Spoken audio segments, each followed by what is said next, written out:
Hey, fellow GNTers, those of us who like our spirituality with a twist, Daniel and I are going to be really smiling if you haven't been watching the video at the beginning of this episode, because is one of the most off the cuff episodes in an off the cuff kind of pod that will ever be off the cuffed.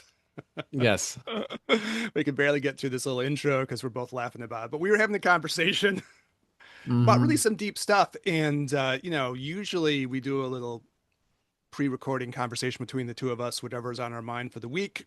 You know, sometimes it's the Bears defense sucks. Sometimes it's something much more deep. In this case, it was much more deep. And then we just decided, okay, let's just hit play and record and do this thing. So Daniel was really sharing something really deep, and we kind of talked. I'll throw the mic over you, and you'll kind of like lay out the thing, and then maybe we'll just kick it around because we're not the only people who are going to be asking these questions. Yeah. Yeah. As always, like, comment, subscribe. If you're not part of the team, thank you. If you are, if you're not, consider subscribing. It costs you nothing. It helps us out. Helps our work, spread a little bit more. And so thanks for tuning in. And a good And as episode to share with a friend too, just to hear Yeah, us stumble through this. yeah, totally. And any questions or anything like else, please feel free to hit us up at ginandtantra@gmail.com or leave a comment down below, as they say.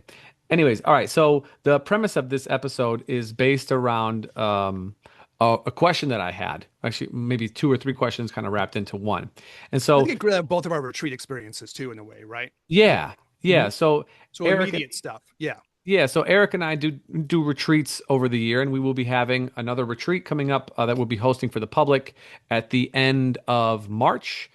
And so details on that will be up very soon for those who are interested. But Eric and I also, we go on retreat independently, various times throughout the year. Sometimes it's a few days, sometimes it's a week. I think if both of us had it our way, it would be far longer than just a week, that we might just end up there and that would be the end of it. Or whatever. But we, take some time.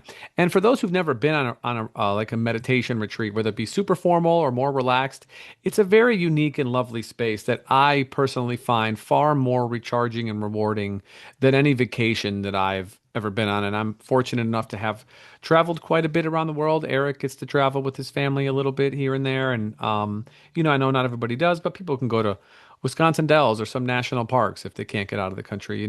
But being on retreat is very unique because it's generally relaxing and inspiring at the same time. I don't know how else to kind of put it. Eric, how would you say how that is for you? Challenging too, though, right? It's Sure. that Yeah. mix, right? Because you have Yeah. thoughts and things that, Yes. like what you're talking about, things pop up where you're like, huh, what do I really think about that? Or, what's the Yeah. answer to that particular conundrum in myself or in my life or whatever? Those things happen too. But Yes. And rewarding then too, right? yeah. Yeah.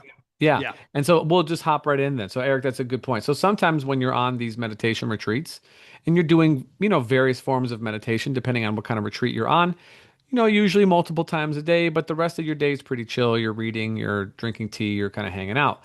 And to Eric's point, very, very, very often, and I would say probably it's almost part of the process that doesn't really get spoken about, actually. It's not like a formalized thing.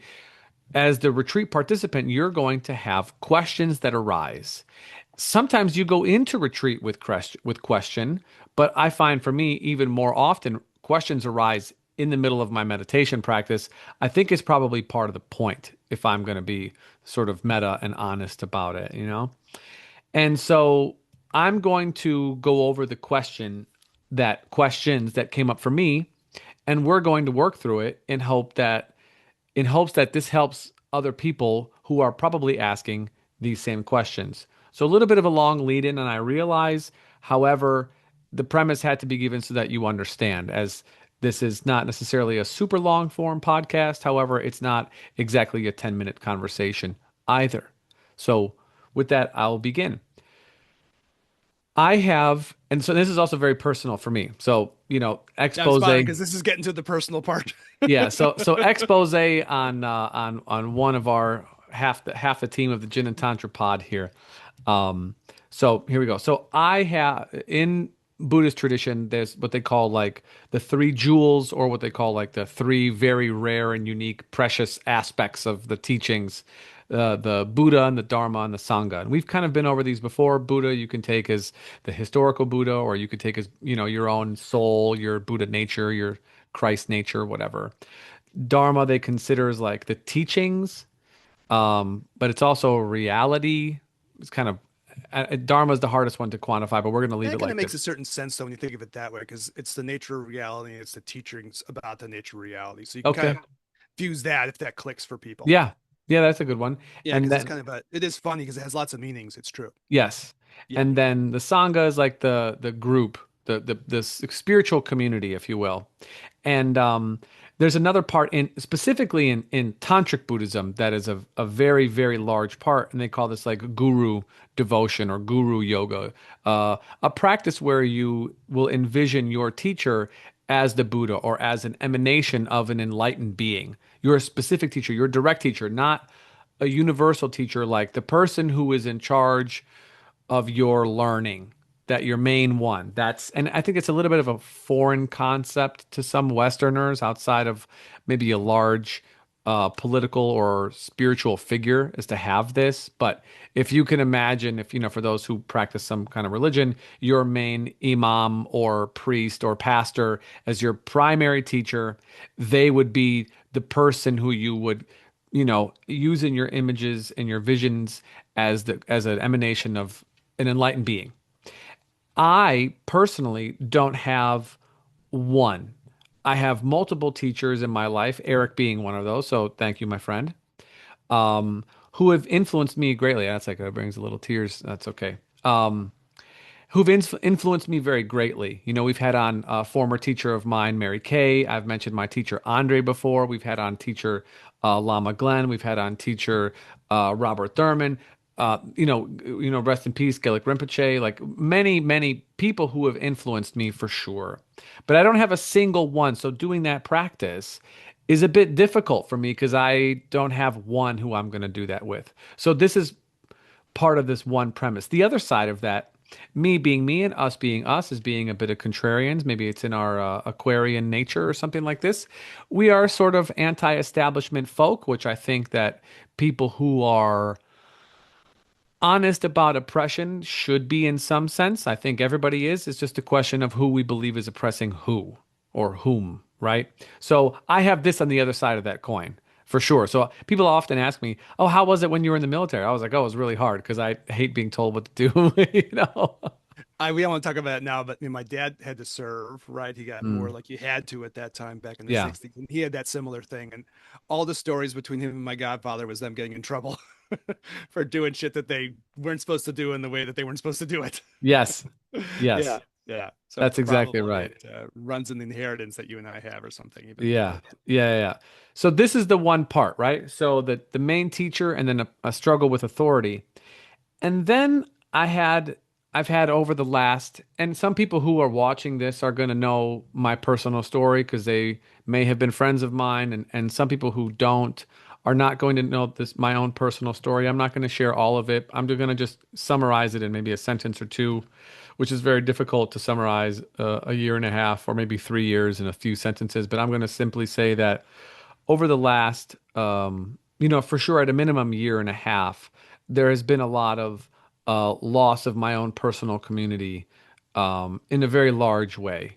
I would say, me and a partner split, and for some reasons that I'm responsible for, and some reasons that I am not responsible for, I have, lost 70%, or so of people who I considered close to me, some of whom have been on this podcast previously. But I'm not taking those episodes down or anything. They're up and they'll remain there. And so there's obviously many feelings that go along with this. However, as I'm moving away from the kind of apex of this experience, I felt like a loss, but in a very specific way that has arisen from this retreat, from the questions that I was talking about previously about the teacher and the resistance to authority, is that like I asked, well, don't people think that I and was I special? Didn't people believe that the work that I did for them was unique, was rare, was something that was worth holding on to and working through, working, you know, together on? And as people have left, the answer to that question is no. So that hurts on an emotional level, but it also hurts a little bit on an identification level, which we've talked about many, many times in the past. So now I have this piece of identification. And this came to a head when I was on retreat, which was really wonderful. I asked a question about having visions and hearing things in deep meditative states, which is not necessarily a part of the tantric tradition, but it totally is. There's many, many stories where this comes up, and people are inspired to do many great things, and things happen this way. It also was, I think, part of the state of cultivated state of meditation.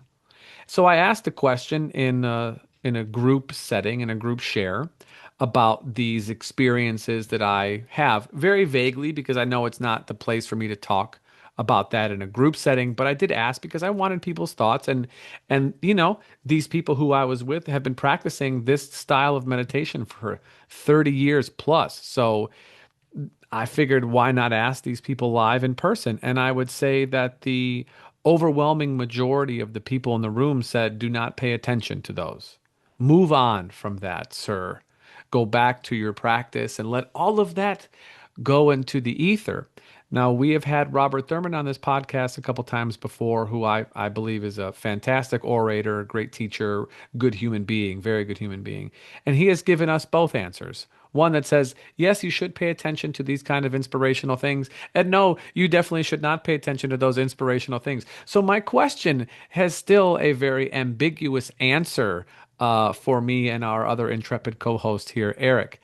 And so I approach now the rest of this conversation with that premise of combining, and why that question matters, because if it is that I should ignore those things, I have always believed that the most unique part about me is that talent since I was a child.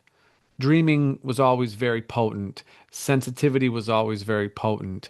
I don't necessarily rely on intuition or things like this because I know it's hit or miss and whatnot, but it's definitely a big part of my life, and having visions and things like this are a huge part of my personal practice and everything else. And so if I am to ignore those, essentially I interpret it as I'm being asked to ignore the most unique part of myself. And this combined with the problem with authority, with not having a main teacher, and then, um, yeah, all of that.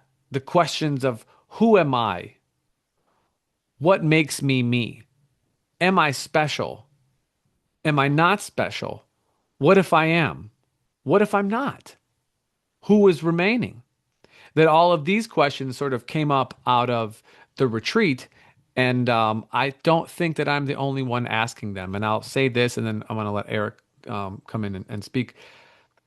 I feel like I have isolated a very strong component of my egoic identity, and that some part of me believes that I am special and that I am worth forgiveness and that I am unique. The other part of my mind that is very discerning and is straight wisdom based says, no, no, you're not. You're not. That none of that is, those things are neither true nor false. They don't matter. None of those things actually matter. And this being isolated in the way that I have found it is actually important for me to transcend. Not necessarily like cut off and remove, but to actually alchemize so that I can understand and find a place somewhere that I can be one of the masses, one of the people in the congregation without being a need, without having a need to be identified as special or unique, but then also be in other situations where I am special or unique, but not have that be a part of my identity, that it could just be simply an aspect of myself that is not necessarily me, but also not necessarily separate from me. So, as confusing as all that is, Eric, please fix me. I had to say, like, before we started the episode, I wasn't sure everything you were going to share, and you really went for it. So props. You know, I was kind of smiling going in because I thought, oh, I wasn't sure. Maybe we're going to talk about parts of it, but you really went and shared a lot. So thanks, Daniel. Sure. It's we try to do things personal on this podcast at times. Yeah.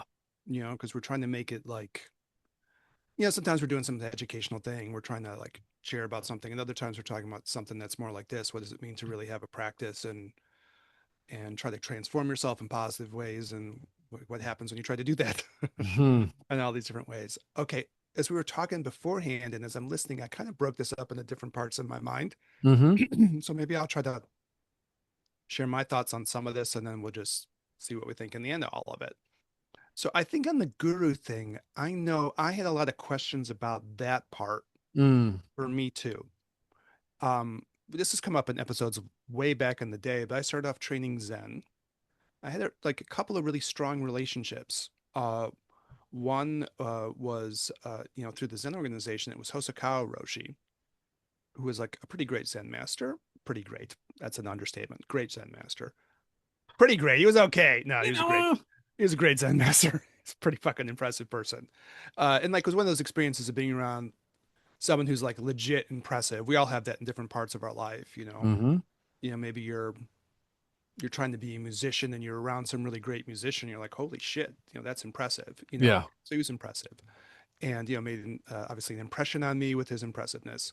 And Sugiyama Sensei was sort of a qigong master and Shotokan karate master in Chicago, and he made an impression. So there's these teachers, and it was strange for me because I sort of thought, well, maybe I'll have these teachers for the rest of my life, and it just wasn't the case. Mm. I ended up like evolving in ways that were just different than would have been asked of me if I wanted to continue on that particular trajectory. And there's reasons for that. And we can talk about that some other time, even. But I mean, there were real reasons. Hmm. I was like, I learned a lot and it was painful, to go through the thing of like, wow, I thought I had, my person forever or something like that.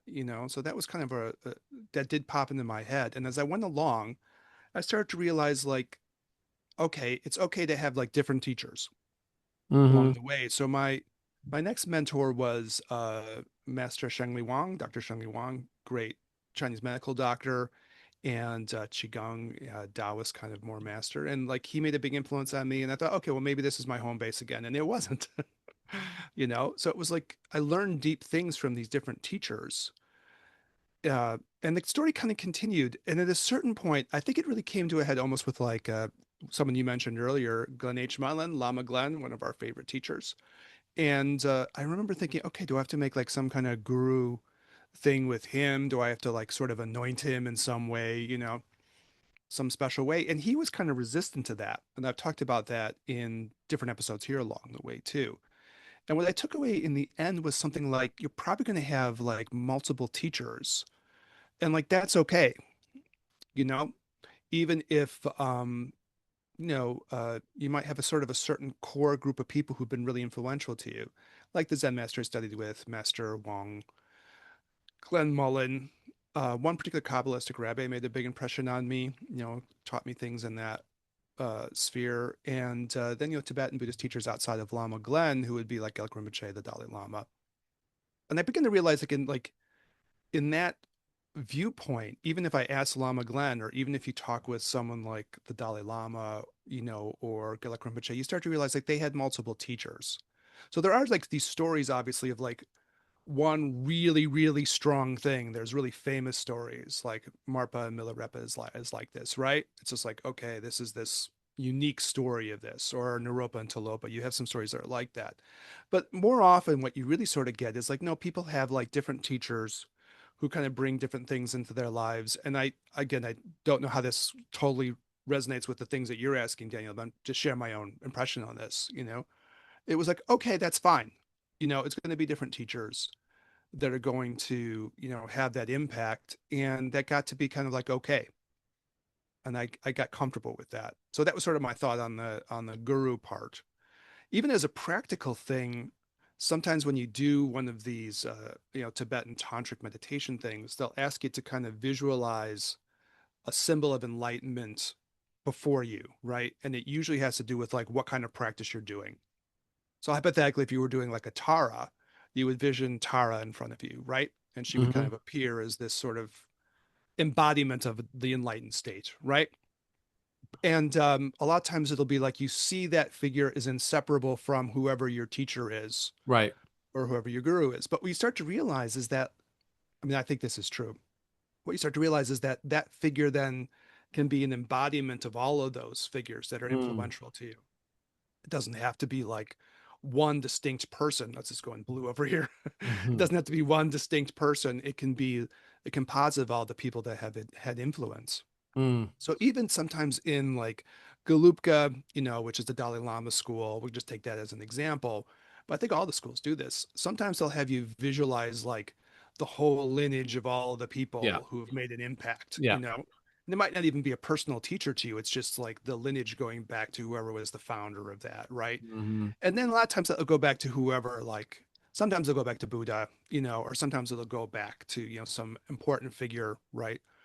Who's supposed to be the initiator of that.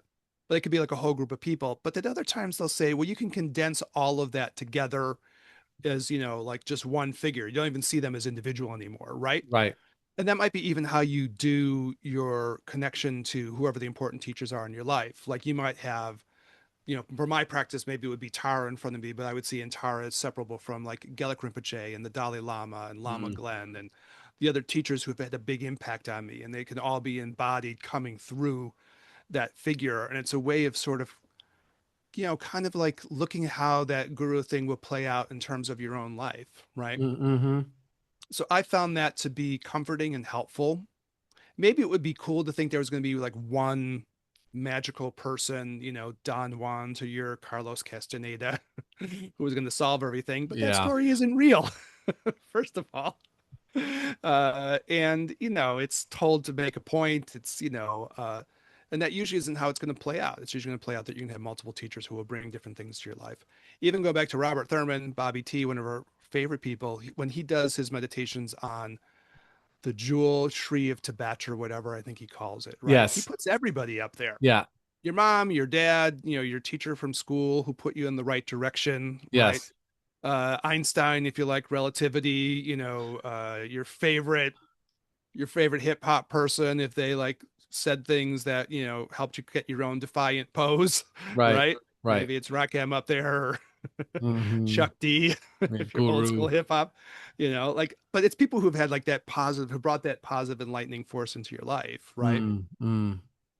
And so I that made me comfortable with it, and I kind of let some of, I don't know how it felt for you. It felt a little bit like a kind of a weird anxiety, like I'm supposed to be doing or having something that, am I supposed to be thinking differently about this? Am I Right. supposed to be, even with like Gelik Rinpoche, I think there was a lot of students who maybe did that practice differently from me, but Gelik Rinpoche made a deep thing on me, right? The fact that he's passed, when you're talking about being emotionally affected by people who had an impact on us, like where you and I have impacted each other so much, right? Thank you, Hmm. Daniel. Right? We've impacted each other a ton. It makes me Hmm. want to cry. Yeah. Wah. It's touching. This is one of those sensitive broadcasts. Broadcast. We're bros.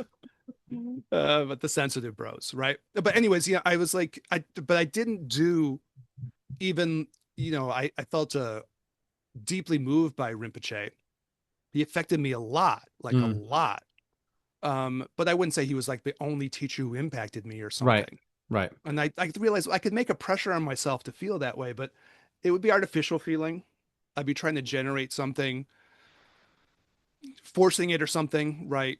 And it felt better just to acknowledge, like, man, I'm really moved by this person. They really affected me very deeply. And even on a daily basis, when I think about him, because I do mantra for him every day, as well as I do for other teachers, Lama Glenn and the Dalai Lama, I offer mantras for them, right? Out of gratitude for them. Hmm. But maybe it didn't have to be like one person. I don't know. That's my It's kind of perspective. like you know, having one partner your whole life versus having multiple, you know. Yeah, most of us are gonna like probably aren't gonna like it's you and Tina since you were 15 or something. It's probably not gonna happen. Yolanda. Could be Yolanda. She was great, She and was. yet it wasn't meant to be. It was not. I don't think it's one of those things like you start to realize like I think Robert Thurman does a good job with that, saying, okay, your tree could be filled with all kinds of people, even Right. people who aren't Buddhist, even people who aren't spiritual figures, and I just got more comfortable with it. I think, and again, I think Lama Glenn was helpful with that because he kind of diffused that in me. Mm. And he'll be like, yeah, I had like Lama Glenn will be like, yeah, I had some important teachers individually, and I had like other people who were maybe had an impact, but maybe weren't as core. But it's kind of more like what would you say? You got like a whole team of people there. You have a whole cabinet there, right? Better than this Hmm. shit ass cabinet we have for America now, like Oh yeah. competent cabinet Yeah. of good folks. But you have like a whole group of people Right. who are impacting you and like rooting you on. Yeah. I don't know. Yeah. I know, does that resonate at all? I know what Yeah. you think Yeah. about that. That has Totally. meaning. That had meaning for me for sure. Hmm. Hmm. Yeah. All right. I know for me on I guess there's two things of it. The feeling of specialness or something. I Hmm. really empathize this, and we were talking about this before we kind of recorded up. There can be these things. Like I've had some losses too. We were kind of talking about losses we had. I lost Yeah. special person, special people over the years. Particularly special person more recently, and there is that feeling of like, and I don't think you were even saying this exactly. This is me saying me, but there is something that when you feel like you're offering something deep of who you are that you feel has a special nature. And it's not like other people don't recognize it, but maybe they don't put the same value on it that you do or something in the end. Hmm. Right. Hmm. If it was completely unrecognized, then you wouldn't have any connection with that person at all. Right. Right. Right. So somehow you have a bond with people, they recognize something special between the two of you. And maybe each of us has special things to offer. You see special things in them, they see special things in you.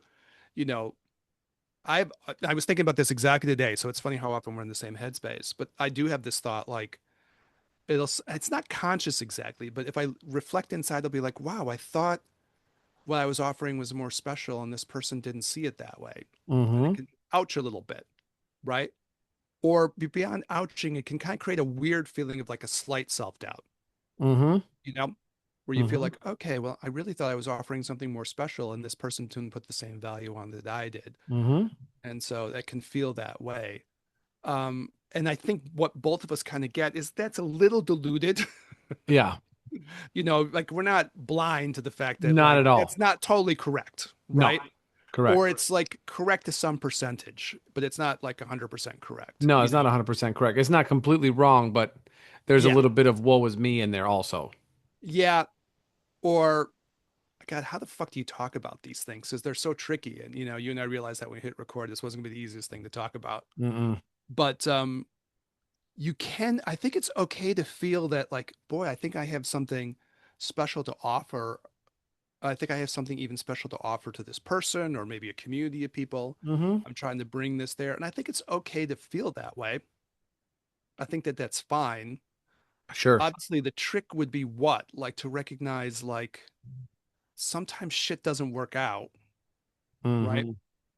And like that not working out isn't necessarily the rejection of what you felt like you were offering, Mm. right? And then there's something else kind of slippery in that.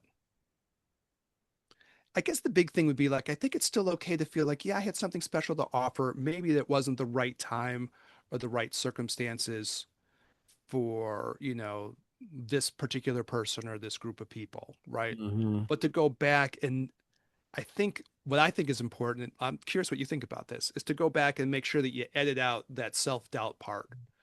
I can still believe that what I have to offer or what I was trying to offer, this part of myself still has beauty and value, right? Even if it Hmm. wasn't fully recognized in this circumstance. C'est la vie. But to not have that undermine that sense of like, no, there's real value, beauty, and worth in what I'm trying to bring forth. Yeah. This is reminding me of, a lot of the, relationship podcasts that we did, the Roomy podcast that we did, acknowledging special relationships. And on one hand, we're acknowledging special relationships. And on the other hand, acknowledging the difficulty in living and the transitory nature of all things, and that sometimes stuff's going to get fucked up because we're not perfect people. The other people in the community or our partners who we're engaging with are not perfect people. There's going to be misconstrued things, even unintentionally, you know, and that's part of it. And so, yeah, I don't know the right answer about, how to honor things that we believe to be special other than to do so while you're in them, you know. Gratitude is always the right attitude to have, basically. But then in terms of like this question, because I am an introspective person, as you are, as I think people who meditate generally are, which is why I always ask people, my patients and whatnot, to do that because I think it provides an opportunity for self-inquiry like no other. It is the mirror of oneself to eventually you clean it and clean it and clean it and clean it, and you could see what's really on the inside, actually, you know? But in the process of doing that, we see the various, if I'm going to use the mirror analogy, reflections of us that are still blurry. And to then ask the question, how much of that am I taking on as something that was done to me versus how much of this is my own tendency to make myself a victim or minimize myself or take on extra hurt for whatever reason, and this is kind of where I'm coming up with this sort of very indescript but highly tangible sensation of identity within myself as special, or at least what I believe to be relatively special, but then also have a feeling of hurt, but then also understanding, no, I'm not actually, and that's still okay. Like it's still okay not to the pieces of me that if I have to give up or if I have to disregard, like how to basically the question is how do I disregard the most precious aspects of myself? Who is remaining? You know what? Hold on a minute. I don't want to like, okay, I'm gonna like double back for like 1 second. I was Sure. listening to what you were saying, but I was also trying to think of the words because I think we had, this is funny because there are these like kind of, there must be more universal spiritual experiences on some level, right? Because Mm-hmm. I think even over my retreat, to the extent was able to have one over the holidays, I was similar things were crossing through my mind. Mm. And what I think I'm going to try to work on personally, and you or anyone else listening to this can take it wherever they want to take it. But what I realized was that, again, I had some losses too, uh, maybe one in particular.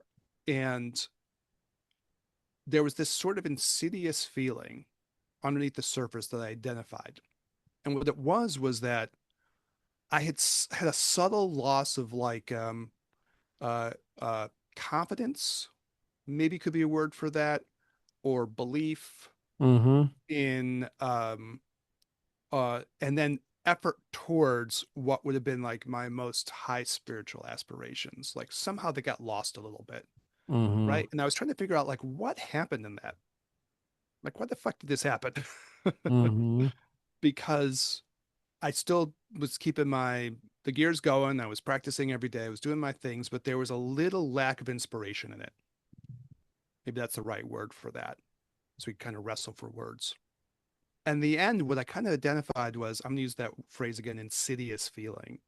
There was this underlying insidious feeling that um, I felt like I was sharing things that were special. It wasn't recognized as being special. And in that way, it kind of undermines something in me. Right. Mm-hmm. Mm-hmm. And I started that over the last month or something like that. I went, oh, that's what happened. You know, that's what it is. I think maybe somewhat analogous to what you're talking about. Oh, I thought I was offering something really special. It wasn't valued as much as I thought. What's the impact of that? Mm-hmm. And for me, it was, oh, there's this subtle kind of, again, insidious loss of like that deeper drive, belief, and feeling in myself and trying to pursue like the most profound things. Somehow I got a little bit like dulled out by these experiences, right? And I went, aha, that's what it is, and I'd better like get rid of that Mm. because actually, what it's doing, at least for me, may not be the same for other people, but for me, it like stopped me from devoting myself. Nothing had to do with the other people involved or everything, but like my highest aspirations for myself, or my highest visions for myself, were being kind of undermined because of some subtle feeling of like self doubt or lack of belief that stemmed from the fact that I thought what I was offering had more worth or value and it wasn't being priced in the same way. Mm-hmm. So I thought, okay, that's the thing I got to get rid Mm. of so that I can devote myself more fully. And when I kind of got out of that, I started to realize like, okay, now I'm moving again, right? Now the meditation is getting more powerful. Now I'm feeling more like I want to clarify things. It started creating this momentum again. So for whatever that's worth, sorry, it took me a bit to get the words. So that's the way it is for me, right? And if that means anything to anybody else, cool. Hmm. But I imagine the experience a lot of us will have, right? You feel like you're sharing, especially in spiritual stuff, you're sparing the things that you think have so much value and so much meaning, Mm, and probably not with any intention from another person or a group of people or community, but they aren't, something happens, those things aren't recognized, and you can feel that doubt in that. right. All right. So I guess there's one more piece of this. Well, yeah, the question. Yeah. The last part. So I would say to my ears, what happens in the guru thing? Okay. We talked about that a wee bit, right? Hmm. We didn't do the four gurus again, but we can do that real quick, right? So you can have teachers who are a guru. You can have the literature that's a guru. You can have experiences that are guru. You can have your own Buddha nature that's your own guru. Okay, so that answers some of that too, right? Hmm. And I like that framing. Not Hmm. everybody does. Some people really No, think you need devotion to a person. right. But I mean, I think if you take that attitude, then you see that that guru thing means something bigger. Okay, cool. I gave like, well, at least with my reaction, I thought to the feeling of like what happens when you have loss and it undermines this feeling of belief in what you felt like you were sharing, right? Hmm. And I guess the last part is like kind of more about like specialness in general, Well, right? the question that still is floating is that like if you were to somehow isolate, just and Eric, I'll ask you to do this, and an audience who's listening, think about yourself for a moment and ask yourself, what are the two or three, most unique or special aspects of yourself, or what you value most about yourself? You know? Now, some people this is going to be hard to think about or, for whatever, but just think about, or one, whatever. You have a special skill or it doesn't matter. Whatever it is, that's you, good sense of humor or whatever.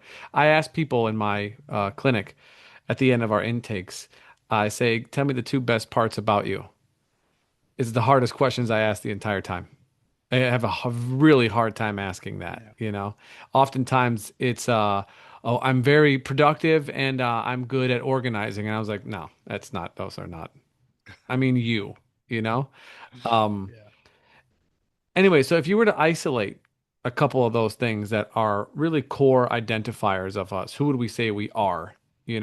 I'm blank. Or some things that you do really well. If I was to remove those things and say, actually, no, those things are not important. We can't count those. Who is remaining? That's that is essentially that's kind of like to me that's where all these things are meeting at this time. Right in this Mhm. conversation and right at this time and after the retreat for me. Who is remaining? Can I like double back on this thing? Leave that question hanging and double Sure. back a little bit? Okay. So part of what we were talking about is the idea of like cities, right? Powers. Powers, right? Yes. Which is, Yeah. sometimes just from like karmic ability Mm-hmm. and sometimes from like cultivation and development, people develop like abilities to do cool shit, Yeah. right? Yeah. And like, what's the attitude towards that? Now, sometimes in the tantras, they'll actually say that you should try to develop some cities because that like makes an impression on other people Mm-hmm. and like allows them to feel like, wow, maybe there's more to life, right? Look at this person has something that's kind of cool. Maybe I can develop things that are cool, Mm. right? Or are helpful to others or inspire confidence in others. So it's not entirely held to be negative. I mean, that is just true, right? That is in the tantras, right? Straight up, they say that, Mm-hmm. right? So, that's something. And like, if part of what, if we get personal with it, part of, I think, what you've shared with me in times, and these are things that sometimes we're talking about off mic and off camera and all that, like you'll have extraordinary experiences, right? Yeah. Like you were telling me, I don't remember how long ago it was, some weeks ago, that you have this beloved pet, your dog, and the dog went missing. And you were sort of having visions related to the experience of like what was happening to that pet. And you sort of Mm-hmm. realize, okay, and they turned out to be accurate, They were right? accurate. They were Yeah, they were right on the money. I mean, that was yeah, very accurate. they were on the nose, right? And Okay. and now I don't know if audience can see him, but Oh, he there is he is. He's back. he is back. Look who's back, and he's got the fresh wrap.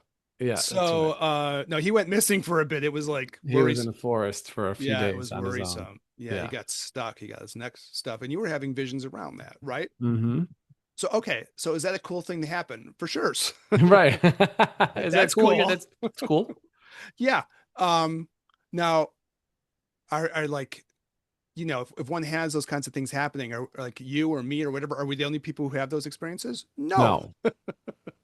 no, right? Like I've had things where I can tell when someone else started meditating. I'm like, you started meditating. I'll text them at like 8:44. And they'd be like, yeah, I did. And I was like, yeah, I knew. Like shit happens, right? It doesn't Hmm. happen all the time, but it happens, Yeah, it does right? happen. Yeah. Yeah, those are real things. We had on Dean Radin, right? From the Yes, we're doing our tour of like previous podcast we guests. are. This is a They're throwback all coming up. The Dean Radin's head of the Noetic Institute, where they study like these kinds of rare phenomenon. Yeah. powers of the mind, right? The power of Yeah. consciousness. And what it really like has to do with is this idea that consciousness, the mind, the spirit, or whatever you want to say, has like non-local properties. Mm, We can know things from a distance. And like a lot of us, we can have those kinds of experiences. Like your loved one is in another city, but they're upset. Like you just know, right? Or in this case, you knew what was happening with your dog, and in this like kind of very visionary, accurate way, right? Or whatever it is, right? So like I know to my mind, those are just like kind of hints of cities, right? Those are flashes of city.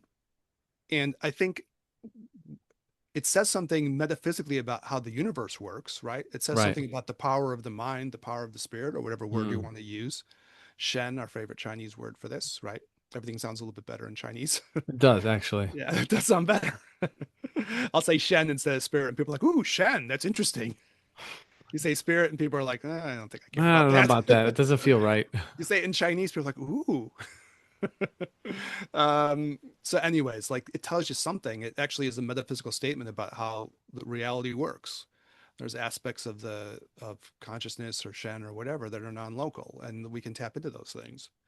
So, I mean, is that a unique thing to be able to do in moments where it's particularly powerful? Yeah, Mm. it's unique and it's cool, right? Mm-hmm. And we can have moments of those things, right? Are they particularly unique to just us as like we're the only person that can do that and we pat ourselves? No, that isn't Right, true. right. That's not true. That's not But true. is that a cool thing to be able to do? Right?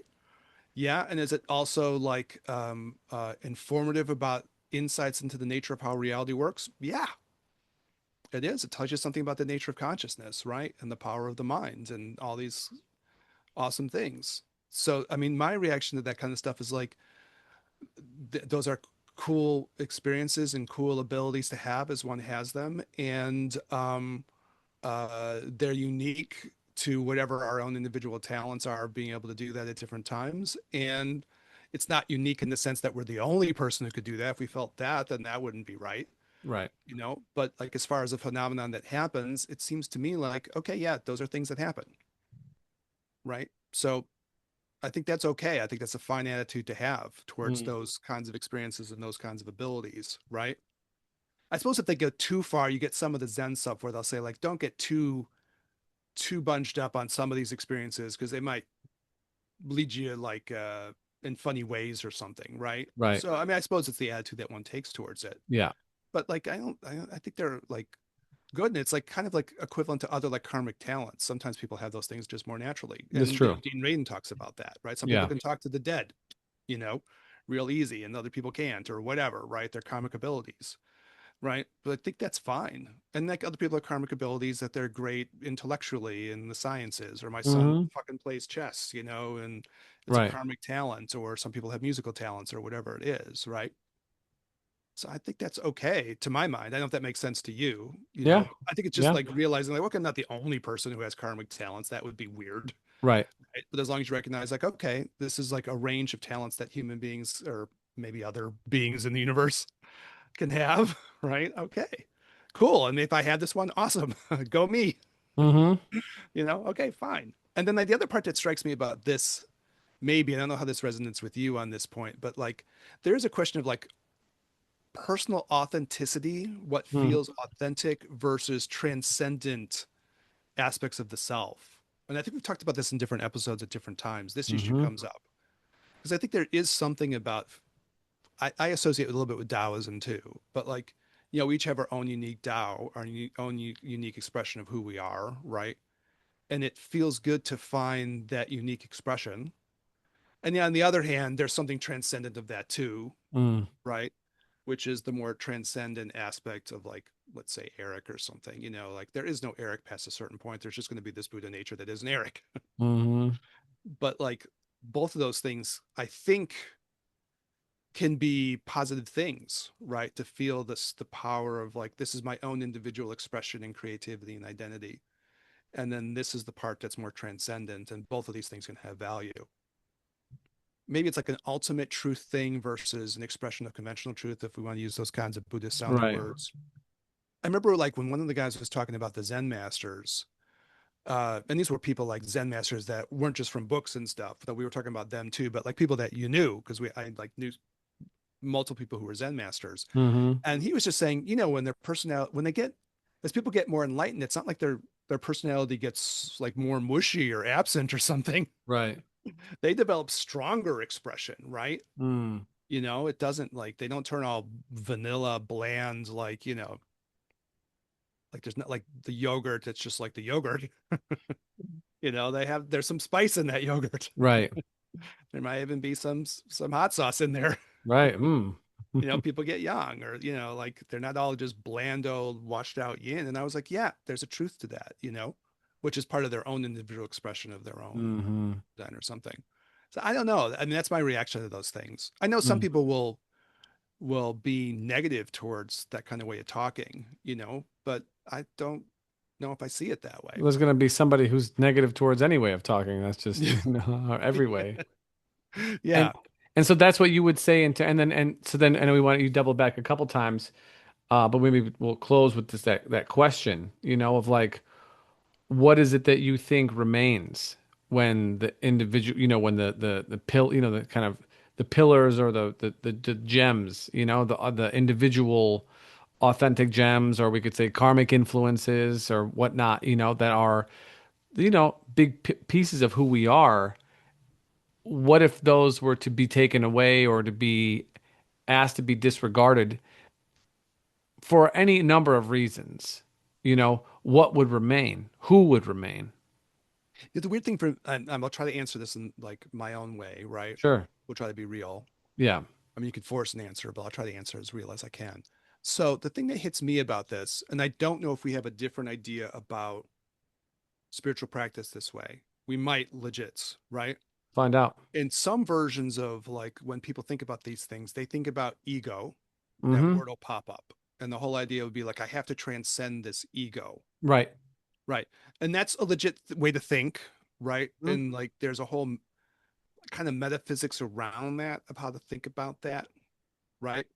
Um, and so, but like for my like maybe my home base, that's talked about less that way, Mm. right? There's less emphasis on that because I think there's going to be this clear light bliss Buddha nature thing that every living thing has at the core, Mm-hmm.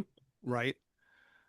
And at least, and this is like I guess getting into Dalai Lama school stuff and Gelupka stuff, like you can find that, right? Like that exists as a thing. And the tool to do that isn't like I'm going to find this ego thing and like eradicate it somehow. Right. I'm gonna kill it.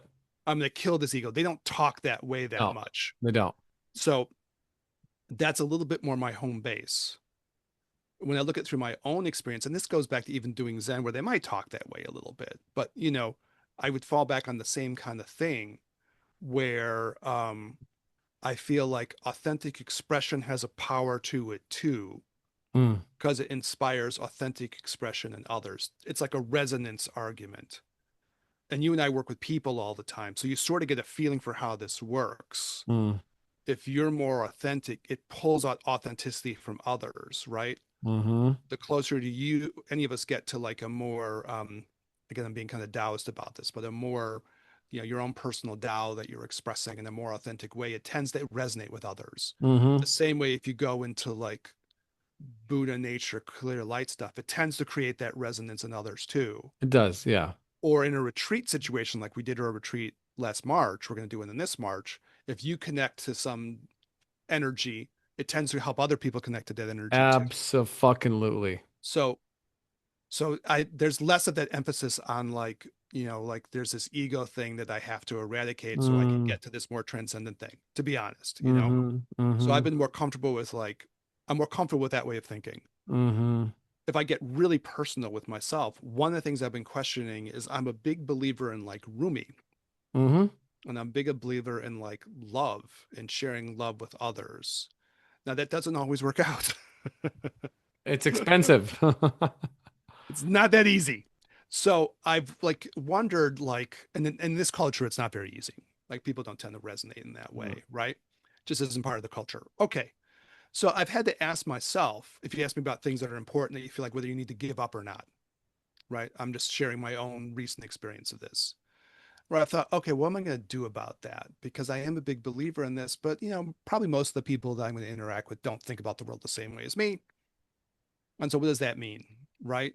And it's funny because that word unique is in that too. This is a unique way of looking at the world. So should you give that up or not give that up? Or what do you do about that? Because it is kind of core to how I feel about myself, right? That would be one of the things I would say. I love to learn and I want to love. mm-hmm. Right. Okay. If you want to name a couple of things, right? I want to feel creative. Mm, So you might say some core things about yourself, right? I definitely want to learn. I want to share what I want to learn with others. I find that very moving, right? I want to love and share love. And I want to be involved in creative and healing activity. Okay. So then maybe those are three things, right? But I've had to like ask myself this deal of like, okay, well, I want to believe in this certain way of thinking about love and connection.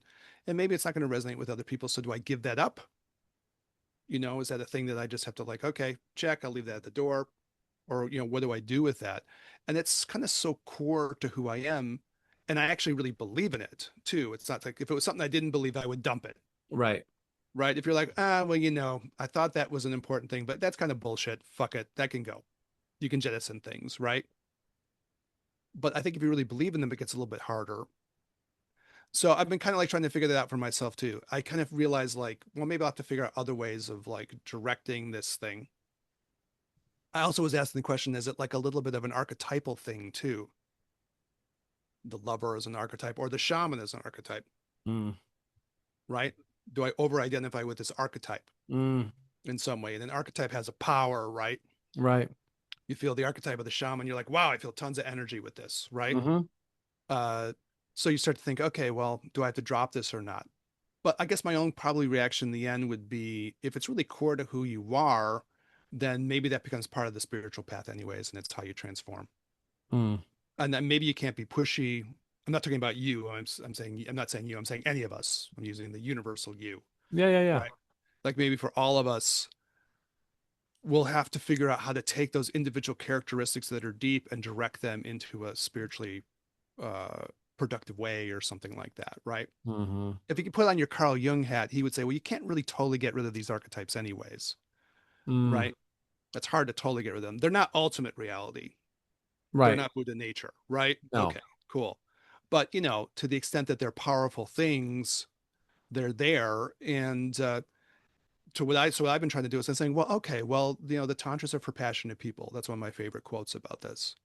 So I have to make sure that in my meditative practice, and if I can't entirely always have that in my life in the way that I would want, but I have to direct the power of that energy, in the way that works in the practice. Right. Yeah. So that's kind of my reaction. How about for you? Do you have things that are core that you want to talk about before we get out of here? I mean, these are, so I had questions that I wanted to discuss. So we definitely discussed them. I think it's an interesting idea, the way that you brought it up in terms of like archetypes, you Hmm. know, and looking at the archetypes. And when you were talking, again, because we're going to be having this retreat coming up, and that the people who are in the group who is doing whatever practice influence each other, and generally the people who are most deeply practice often will have a greater impact on those who have a less in practice. That was like true in Zen. Like I remember talking with Hosokawa Roshi at some point. I had a good retreat, and he said, "Okay, you're in a good space. You just have to get more energy so you can have more of an impact on others." Right. So Yeah. So okay, I think that that's my next that. retreat was shitty, by the way, but that one I was on the mark. Right. So having that, having that as a thing to think about, I think we're going to go into this next, year, I mean not just a retreat, but this next year questioning identity. Mm. Having that as one of the quandaries in our mind. And I think that will probably bring that up in other people. So maybe just asking the question is enough. Maybe there doesn't necessarily have to be some answer, some definitive answer. I've been, really working on taking the experience and allowing the experience of whatever it is that I go through to imprint on me without contextualizing, without rationalizing, right? And just leaving it as it happens, sort of in awe of it, in all the things that is unexplained, leaving them unexplained. Trying to do some answers, but not really going, not buttoning it up, not closing the case, if you will, still leaving it pending, such that it continues to work on me, like much like a Zen koan would. Yeah, you brought the idea these are koans in a way, right? Yeah. And I Yeah. think the last piece that is in my mind, because we're talking about Zen, and I just read Zen Mind, Beginner Mind, for those who've never read it. Just fantastic. Yeah, it's just great. Hmm. Yeah. And in the beginning, they talk about approaching Zen practice as a beginner and how it's really important to approach things as a beginner. Of course, you want to learn and grow and unlock things about yourself and whatnot. But to still have that mind of the beginner of I don't know, I'm exploring. I don't know, I'm exploring. I don't know, I'm exploring. And when you have natural talents, and they use the example of music actually. I didn't That remember the book, but okay, yeah, cool. it's in the Yeah. very beginning that like if you go in having some ideas in how to play something, you might be ahead of other people who've never played it before in the beginning because they have no experience. But over the long haul, their dedication, if it's deeper than yours because you are relying on some tendencies that you have naturally, they'll be ahead of you. Hmm. Hmm. And so this kind of consistent effort is often found with those who don't have any familiarity with something. They're just there based purely on passion or, inquiry, desire to learn. And so I think as being honest, I want to ensure that like I am still working on the path using the natural skills and talents that I have that we all have in our own ways to enrich my experience, but I want to ensure that it's also not limiting my experience simultaneously because I'm relying on some shortcuts, special talents, tendencies, if you will, that can be wonderful, but also have potential to be limiting. I find, like just like people who are really intelligent or who are really physically gifted at sports, they might not press themselves as hard as those who don't have those same gifts because they're already kind of ahead of the curve. But again, over a great enough time horizon, if you don't apply yourself, you can easily get passed up or be left merely as potential as opposed to an actuated and activated being. So I think that is going to be one of my takeaways from this for sure. I got like maybe one last thing to double back on it. Like, let me try to phrase it like this, and I don't know if this will resonate or not, but Sure. like, okay, so like, love and beloved and all those kind of roomy ideas are archetypal, right? They have Hmm. an archetypal aspect to them. To the shaman is like a person, but it's also an archetype, right? Definitely, yeah. Shaman is an archetype. Okay. So does that mean that one can like, it's not a good thing to tap into the archetypal power of shaman? No, there might be a real power in tapping into the archetypal power of shaman, right? Where could that possibly go wrong, quote unquote, right? I Mm, suppose if you mistook the archetype for who you are, that wouldn't be so good, right? That might happen in a way like Jung will talk about the idea you can be inflated by an archetype and it has such a big power over you that it kind of blots out your more relative personality, right? hmm Or maybe it's the thing where you don't see your own Buddha nature because you're so mesmerized by the quality of that archetype of whatever it is, mm, right? If you mistook that archetype for the Buddha nature, the clear light mind, the bliss and emptiness, that's the core of every living thing. Well, that wouldn't be right either, right? That would be like inaccurate in a way, right? hmm The Dharma would be off. That wouldn't be reflecting reality. It's the clear light mind, the bliss and emptiness, the Buddha nature. That's the core. It's not that any one particular archetype, right? Okay. I suppose the other way maybe it could go funky would be something like I'm the only person who has this archetypal ability. Well, that would be off too, right? Right. That would be an artificial sense of specialness that doesn't recognize that other people have those archetypal abilities as well or talents of their own or like that would be off, right? hmm Then that would be kind of an inflation like I'm the only person who has these special whatever it is, you know. But I don't think that undermines the idea that those abilities can be special and unique and valuable parts of any of us on like a conventional relative level, Right. you know. That's how I feel about it. All Okay. right, we did it. Yeah. There we go. We Problem set solved. ourselves a really fucking hard thing to do. We did. Yeah. We did. This was totally, And we yeah. talked about it for an hour or whatever. Whatever. Yeah. All Yeah. right. So yeah, I mean helpful for me too. Thanks, Daniel. Thanks for sharing. No, yeah, It's no. very It's thought great. provoking stuff. Yeah. Thanks for listening. Thanks for sharing. I appreciate it. Audience, thank you for listening. And, please feel free to comment and, be mean or nice or whatever you want. It's all good. That's how it works. Um, Hit us up, ginandtantra@gmail.com. We got the Instagram, Gin and Tantra Podcast. We got a retreat coming up, as we've mentioned a couple times. We show for ourselves because it's worth it.